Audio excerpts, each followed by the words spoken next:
चारठाणा तालुका मुक्ताईनगर चारठाणा शिवारात दुपारी 3:30 ते 4च्या सुमारास दमदार पाऊस झाला। त्यामुळे अनेक शेतींचे नुकसान झालं। काही शेतांमध्ये पेरणी झालेली होती। अशा शेतांमध्ये पाणी साचून बियाणांचं मोठ्या प्रमाणात नुकसान झालंय। चारठाणा गावाजवळील नाला मोठ्या वेगाने वाहत होता। हा नाला जंगलातील नाल्यांना भेटतो। नाल्यातील सर्व नाल्याचे पाणी या नाल्याद्वारे पूर्ण नदीमध्ये जाते। पाऊस पडल्यावर 2 तास हा नाला मोठ्या वेगाने वाहत होता। त्यामुळे चारठाणा शिवारातील शेतांमध्ये मोठ्या प्रमाणात पाणी साचल्याने काही शेतांमधून पाणी वाहत होते व त्या पाण्यासोबत पेरणी केलेली बियाणेही वाहून गेली। त्यामुळे चारठाणा शिवारातील शेतकऱ्यांना नुकसानाला संकटाला सामोरे जावं लागत आहे।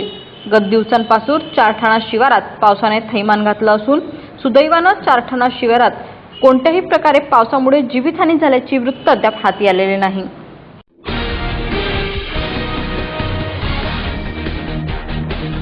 मुक्ताईनगर तालुक्यातील कुर्हा काकोडा हे राजकीय क्षेत्रात नावाजलेलं गाव। येथे अनेक विभागाचे कार्यालय आहेत। वनक्षेत्र कार्यालय, तलाठी कार्यालय, पोलीस कार्यालय, महाविद्यालय व 32 गावांना जोडलेलं हे गाव। त्यामुळे कुर्हा काकोडा राजकीय क्षेत्रात अग्रेसर मानलं जाणारं गाव।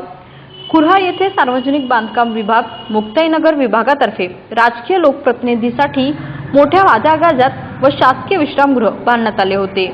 मात्र गेल्या 10 ते 15 वर्षांपासून या विश्रामगृहाची अवस्था अतिशय दयनीय आहे।